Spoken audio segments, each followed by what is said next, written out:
1962, la jonction entre l'Italie et la Suisse. Plus que 2 ans de travaux et le tunnel du Grand Saint-Bernard sera mis en service. 19 mars 2014, les festivités du 50e, les employés de la première heure se souviennent. Nous avions installé la caisse enregistrée sur une petite table, il n'y avait encore pas de cabine, sur une petite table avec un radiateur dessous. Et l'encaissement du passage a commencé comme ça. Quand je suis arrivé à ouvrir la caisse, il y avait déjà plus d'1,5 km de queue. Il y a la police qui est descendue, m'accompagnait en voiture avec la police pour arriver au péage. Sinon, on ne pouvait pas passer, c'était plein de voitures. Là-haut, disons, les 44 ans de travail que j'ai passé, c'était que du bonheur. On oubliait même des fois de rentrer à la maison. Une société suisse et une société italienne se partagent la concession de l'ouvrage. Pour ces présidents, impossible d'imaginer aujourd'hui le Valais et Ostres sans cette liaison. Ce serait certainement, en tout cas 7 mois par année, le blackout. Ostres, sans le tunnel, ce serait quoi? Ce serait un cul-de-sac, comme il était dans le temps. Ouais. Bonjour. C'est gratuit, il y a les 50 ans. Normalement. Ouais, ça faudra le dire à mon chef. 30 francs, tel est le prix d'un aller simple, contre 10 francs en 64. La traversée a un prix, encore aujourd'hui, une exception en Suisse.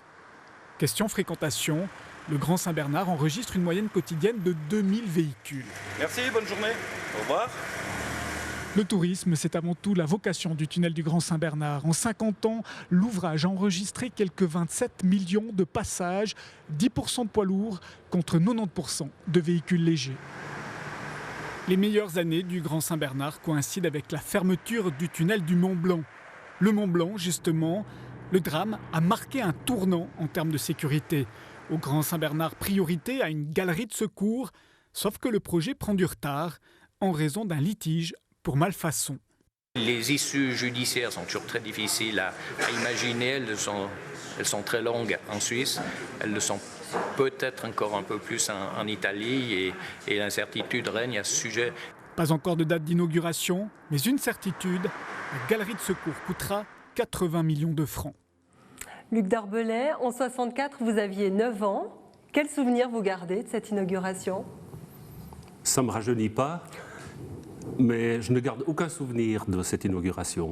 Vous étiez pourtant dans la région? J'étais dans la région, je vivais dans une petite vallée parallèle, le Val Ferret, et je ne garde aucun souvenir de cette inauguration.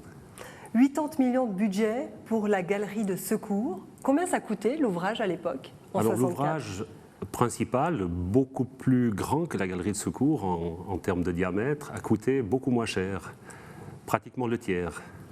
C'est l'unique tunnel à péage routier en Suisse. C'est rentable? À quel point c'est rentable? Alors c'est effectivement l'unique tunnel à péage routier de Suisse. C'est historique, donc, puisque c'est une initiative privée, ou plutôt de pouvoir public roman et de pouvoir public italien qui a permis de le réaliser. La Confédération s'étant désolidarisée et elle a autorisé les sociétés à percevoir un péage.